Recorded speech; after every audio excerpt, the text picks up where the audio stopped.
ఈ తల్లి కోడి దాని కుక్కను తను పోతుంది, పొడుస్తాను పోతుంది. అప్పుడు కుక్క భయపడిపోతుంది. ఏందమ్మా గట్లదన్నేమంటే వాడు పిరికోడు రావాని ఇట్లా బెదిరిస్తాడు వెళ్ళిపోతాడు అని చెప్పి పిల్లలకు చెప్తుంది. అంతనే ఓ పిల్లి వస్తుంది. పిల్లి రాగానే ఏం చేస్తుంది, కోడి అమ్మ వాడిని బెదిరిస్తే వాడు వాయే, వీడంటే వీడు బెదిరిస్తే పోయేటోడు కాదు బిడ్డ. మేము లెక్కగా 56 రోజులకు ఈ తల్లి కోడి ఏం చేస్తుంది, పిల్లల్ని దగ్గర రాని తంతా ఉంటది, పిల్లల్ని ఎడవాపుతా ఉంటది. ఇది వరకు పంచాయతీ పెట్టుకున్నారు, ఇద్దరు ఇంటికి రాగానే ఈ కోడి పిల్లలు అనగబెట్టి కోసి కూరండి పెడతాడు. అర్థమైందా? ఇక్కడ ఆ కోడి మరి వాళ్ళ ఇళ్ళకి పోయి మెడలు కోసుకుంటామా, మన కాళ్ళ మీద మనం నిలబడతామా, మనం ఆలోచన చేసుకోవాలి. మీరు గుర్తు పెట్టుకోరి, ఒక రెడ్డి అయినా ఒక బీసీ అయినా నిలబడ్డాడనుకో, ఒక్క రెడ్డి కూడా మన కోట గుర్తు పెట్టుకోరి, వేయరు వాళ్ళు, వెయ్యరు వాళ్ళు. మన బీసీ అయినా రెడ్డి అయినా నిలబడితే నేనేస్తా పటేలా, నేనున్న పటేలా ఈయన. వాళ్ళకు టికెట్లు రాకపోతే అర్ధగంటకు పార్టీ మారుస్తారు, అర్ధగంటకు పార్టీ మారుస్తారు. ఎందుకు? వాళ్ళకు కావాల్సిన అధికారం. ఎవరు ఇవ్వాలి అధికారం? మనం ఇవ్వాలి అధికారం. మరి బీసీ బిడ్డలారా, బీసీ రక్తం ప్రవహిస్తా ఉంది కదా మన దాంట్లో. మనమంతా బీసీలం కదా, మనమంతా ఎస్సీలం కదా, మనమంతా అణగారిన వర్గాలం కదా. నిజంగా మన శరీరంలో మన బీసీల రక్తం ప్రవహిస్తే మన బిడ్డలు దేనికోసం కొట్లాడుతా ఉన్నారో ఆ జాతికి ఓటేసి మిమ్మల్ని మీరు గౌరవించుకోండి. ఇలా రిమోట్ గుర్తు, రిమోట్ మీ అందరికి ఎరికేగా, రిమోట్ ఎట్లుంటుందో టీవీ రిమోట్ మీ అందరికి ఎరికేగా. ఆ రిమోట్ మన చేతులు ఉంటే మనకు కావలసిన బొమ్మ పెట్టుకోవచ్చు. ఈ ఊర్లో రిమోట్ గుర్తు గెలిస్తే మనకు కావలసిన పని కూడా గట్టి అవుతుంది. కాబట్టి మీరందరూ కూడా పెద్ద మనసుతోటి ఈ బిడ్డను ఆశీర్వదించుర్రి. నేను వరంగల్ నల్గొండ పట్టభద్రుల ఎమ్మెల్సీగా చెప్తా ఉన్నా, ఈ బిడ్డ గెలిచిన కొద్ది రోజుల్లోనే 20 లక్షల రూపాయలు ఈ గ్రామానికి నేను పెట్టబోతా ఉన్నా. గెలిపించి పంపించాల్సిందిగా మీ అందరినీ రిక్వెస్ట్ చేస్తా ఉన్నా. ఇక ఈయనని గెలిపిస్తే నేరుగా నేనే పనిచేస్తా. ఇప్పుడు మీరు ఆయన ఓటేస్తే ఆయన ఎమ్మెల్యే గారి దగ్గర పోయి, ఆయన అధికారి దగ్గర పోయి ఆయన ఇంకోటి చేయాలి. ఇదే నవీన్ గారు గెలిస్తే ఏం జరుగుతుందంటే తల్లి, తీన్మార్ మల్లన్న గెలిచినట్టు ఇక్కడ తీన్మార్ మల్లన్న గెలిచినట్టు నవీన్ గెలిస్తే మీకు ఏ కష్టం ఉన్నా ఈ రాష్ట్రంలో ఒక్క ఫోన్ కాల్ తో నేను చేయగలుగుతా. మీకు ఈయనే కాదు, గుంటూరు నుంచి మొదలు పెడితే అటు విశాఖపట్నం దాకా ఇటు తెలంగాణ అంతటా తీన్మార్ మల్లన్న ఎవరో తెలుసు. మీకు దవాఖానలో పని ఉన్నా, మీకు ఎక్కడైనా విద్యా సంస్థల్లో పని ఉన్నా చేసే బాధ్యత మాది, నేను తీసుకుంటా ఉన్నా. మీరు ఎవరి కింద చేయాల్సిన పని లేదు. ఇలా బిగ్ క్లాస్ బీసీలం అంటే బిగ్ క్లాస్ వాళ్ళకంటే చాలా పెద్దోళ్ళం. మీ ఓట్లతో 3 వార్డులన్నా గెలుస్తారా? పోనీనా మీ ఓట్లు మీరు వేసుకొని 3 వార్డులన్నా గెలుస్తారా? అంటే ఎవరి మీద ఎవరు డిపెండ్ అయ్యారు? ఇక్కడ మనం ఒకటి అర్థం చేసుకోవాలి. మొన్న రైతు భరోసా నిధులు తెచ్చిరు కదా, 9,000 కోట్ల రూపాయలు అప్పు తెచ్చిరు. 9,000 కోట్ల రూపాయలు అప్పు తెచ్చి ఈ 9,000లో మన బీసీల నెత్తి మీద ఎంత అప్పు పెట్టి ఎరికేనా? 5,200 కోట్లు మన బీసీల నెత్తి మీద పెట్టి వీళ్ళు రేట్లు పెట్టి మన బీసీ రైతులకు వంచింది ఎంత ఎరికేనా? 4,300 కోట్లు పంచారు. అప్పుడేమో 5,200 కోట్లు, మనకు వంచిందేమో 4,300 కోట్లు. మరి ఈ అప్పర్ క్యాస్ట్ వాళ్ళకి రెడ్లకి ఎంత అప్పు వేసి ఎరికేనా? 870 కోట్లు వేసారు.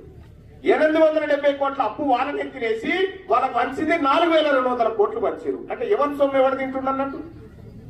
మన సొమ్మే వాళ్ళు తింటా ఉన్నారు. ఒక్కటి కాదు, ఇట్లా అనేకమైనటువంటి లెక్కలు ఉన్నాయి నా దగ్గర. ఈ లెక్కలు బయట పెట్టినందుకే, ఈ లెక్కలు బయటికి వస్తే మమ్మల్ని ఎక్కడ జనం ఓటేయరో అని చెప్పి భయపడకుండా తిరుగుతా ఉన్నారు. ఇలా సోదరులారా, ఈ గొర్రెంకొండలో మీ సోదరుడు మీ బిడ్డ గెలిస్తే జరిగేటువంటి కార్యక్రమాలు అనేకం ఉన్నాయి.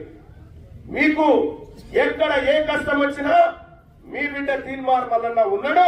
మిమ్మల్ని కంటికి రెప్ప లెక్క, తల్లి కోడి లెక్క కాపాడుకునేటువంటి ప్రయత్నం నేను చేస్తాను తెలియజేసుకునే. అలాగే మన నవీన్ గెలిస్తే, మనల్ని గెలిపిస్తే మన ఊర్లో ప్రతి గల్లీకి సీసీ కెమెరాలు ఏర్పాటు చేసి సొంత నిధులతోని ఎవరికి చేయి చాపకుండా సొంత నిధులు పెట్టి సీసీ కెమెరాలు ఏర్పాటు చేయించబోతా ఉన్నాం. ఓకే. సొంత నిధులతో అంబులెన్స్, ఒక అంబులెన్స్ ఎక్కడైనా దవాఖానకు పోవాలంటే ఒక అంబులెన్స్ ఏర్పాటు చేయబోతా ఉన్నాం. ఊరూరికి సీసీ కెమెరాలు, వీధి లైట్ల ఏర్పాటు, ఊర్లో ఉన్న అన్ని అంతర్గత రహదారుల్లో సీసీ రోడ్ల ఏర్పాటు నేనే ఇస్తా కదా నిధులు రేపు పొద్దుగాల. గ్రామంలో ప్రతి ఏరియాలో పారిశుద్ధ్య సమస్య పరిష్కారాలు, క్రీడా రంగాన్ని ప్రోత్సహించేందుకు యువతకు క్రీడా పరికరాలు అందజేయబోతా ఉన్నాం. అలాగే ప్రతి ఏడాది మండల స్థాయిలో గ్రామంలో క్రీడా పోటీలు నిర్వహించబోతా ఉన్నాం. గ్రామ ప్రజల ఆరోగ్య అవసరాల కోసం మెడికల్ క్యాంపులను కూడా ఏర్పాటు చేయబోతా ఉన్నాం.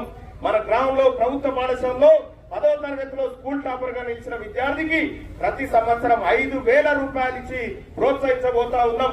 అలాగే సెకండ్ ర్యాంక్ వచ్చిన విద్యార్థికి 3,000, 3వ ర్యాంక్ వచ్చిన విద్యార్థికి 2,000 ఇవ్వడం జరుగుతుంది. ప్రభుత్వ పాఠశాలలో చదువుతున్న విద్యార్థులందరికీ ప్రతి ఏడాది షూల పంపిణీ చేయబోతా ఉన్నాం. ఈ మండలం ఏదొస్తుంది అమ్మా? ఈ గ్రామంలో గవర్నమెంట్ స్కూల్లో చదువుతున్న మీ పిల్లలకు బాటా షూస్ వచ్చినాయా అమ్మా? షూస్ పంపించినా నేను వచ్చినాయిగా. ఎవరు పంపించినవి? మీ బిడ్డ నవీన్ ప్రోత్సాహంతో నేనే పంపించిన షూస్ మీ పిల్లలకు. మా పిల్లలు ఆత్మగౌరవంతో కాళ్లకు బూట్లు వేసుకొని పడిపోవాలని పంపించిన. 1వ తరగతి నుంచి 10వ తరగతి వరకు మీకు మీ పిల్లలకు ఉచితంగా బూట్లు పంపించి మా పిల్లలు కూడా మీ పిల్లల లెక్కనే ఉండాలని చేసినటువంటి కార్యక్రమం అదంతా. అలాగే మన గ్రామంలో ఉన్న అన్ని దేవాలయాల అభివృద్ధికి కృషి చేస్తాం. అర్హులైనందరికీ పెన్షన్లు గిన్షన్లు ఏమున్నా నా దగ్గరికి తీసుకురా తమ్ముడు, నేనున్నా.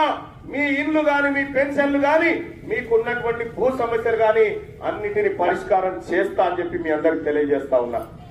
మహిళా సోదరిమణులారా, ఇవాళ చెప్తే పరేషాన్ అవుతారు కానీ 1956 నుంచి ఈ రోజు వరకు అసెంబ్లీలో ఉన్న ఆడోళ్ళు ఎంతమంది ఎరికేనా? 85 మంది ఆడోళ్ళు ఉంటే ఆ 85 మందిలో మన బీసీలు ఎంతమంది ఉన్నారు ఎరికేనా? 5గురే. ఇలా మహిళా రిజర్వేషన్ బిల్లు తీసుకొస్తే మన బీసీలకు వాటా లేదట. మన బీసీలకు వాటా లేదట. ఇక్కడ అవకాశం ఉన్న చోట సర్పంచ్ కాడి నుంచి ఎమ్మెల్యే దాకా మేమే ఎత్తుకపోతాం, మేమే చేస్తాం. ఏం చేసుకుంటారో చేసుకోరని చెప్పుడు. ఈ రిజర్వేషన్ ఎంత తెచ్చి ఎరికేనా రేవంత్ రెడ్డి గారు? బీసీలు మీకేమి చెప్పర్రా, మీరు ఏం చేసుకుంటారో చేసుకోకపోర్రా అని జీవో 46 తీసుకొచ్చి మన ముఖాన్ని కొడితే ఇవాళ ఈ ఊర్లో రెట్లు పోటీ చేస్తా ఉన్నారు. లేకపోతే వాళ్ళకి ఛాన్స్ లేదు. అందుకోసమే మీ అందరికి కూడా మరొకసారి చెప్తా ఉన్నా, ఈ గొలనకొండ గ్రామం ప్రత్యేకతను సంతరించుకోవాలి. ఈ గ్రామం నుంచి బీసీల ఆత్మగౌరవ జెండా ఎగిరేయాలి.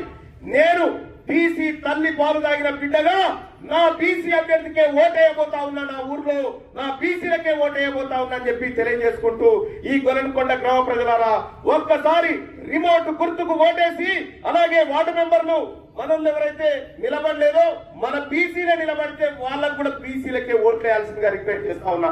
వాళ్ళు ఏ పార్టీలో ఉన్నా సరే, ఆ బీసీ బిడ్డలు ఏ పార్టీలో ఉన్నా సరే వార్డు మెంబర్లకు కూడా బీసీలకే ఓట్లేసి గెలిపించమని చెప్పి తెలియజేస్తా ఉన్నా. ఎస్సీ సోదరులు ఎవరైతే ఉన్నారో, ఎస్సీ సోదరులారా, మనమంతా సోదరులం, మనమంతా అణగారిన వర్గాలం, మనమంతా మన ఓట్లు మనమే వేసుకున్నాను అని చెప్పి తెలియజేస్తా ఉన్నా. ఇంకా అలాగే దళిత ముఖ్యమంత్రిని చేస్తా అని మోసం చేసిన కేసీఆర్ ఓవైపు, మన రిజర్వేషన్లు రాకుండా దొంగ జీవోలు తీసుకొచ్చిన రేవంత్ రెడ్డి ఇంకోవైపు ఉన్నాడు. ఈ వెలమోళ్ళు, ఈ రెడ్లు, వీళ్ళ ద్వారా మన బతుకులు మారాయని చెప్పి మీకు తెలియజేసుకుంటూ, ఈ గొలనకొండ రూపురేఖలు మారాలంటే మన బిడ్డ నవీన్ గెలవాల్సినటువంటి అవసరం ఉందని చెప్పి తెలియజేసుకుంటా ఉన్నా. మరి మీరందరూ కూడా నవీన్ ఆశీర్వదించినట్టేనా? నాతో పాటు అందరూ చేయలేమని చెప్పండి. జై తెలంగాణ, జై బీసీ, జై బీసీ. రిమోట్ గుర్తుకే, రిమోట్ గుర్తుకే. థ్యాంక్ యూ, ధన్యవాదాలు. వాళ్ళ కోట్లు వేసిన రోజులు మనకేం రావు, మనం కోడి పిల్లల లెక్కనే. జాగ్రత్తగా ఈసారి బీసీల ఓట్లు వేసుకుంటాం.